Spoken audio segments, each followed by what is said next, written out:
पेश है अफसानचा झटका। बहू, ये हमारे खानदान का रिवाज है कि शादी के कुछ दिनों बाद नई बहू जब अपनी घरेलू जिम्मेदारियां संभालती है तो उसकी शुरुआत रसोई में मीठा बनाकर करती है।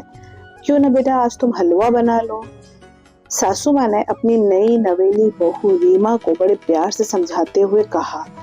मैरिज ब्यूरो के ऑफिस में सुनील और उसके घर वालों को सबसे अच्छा प्रोफाइल रीमा का लगा था, क्योंकि वो एक पढ़ी लिखी लड़की होने के साथ साथ उसने अपने हॉबीज में कुकिंग भी लिखा हुआ था।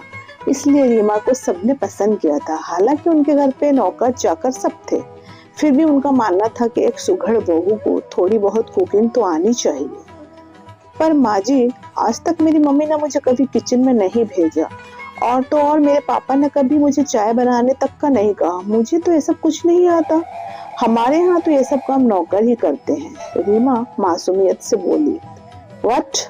सुनील को झटका लगा। और जो तुमने प्रोफाइल में लिखा था कुकिंग, वो क्या था? अच्छा वो, एक्चुअली मैं ना एनिमल लवर हूँ।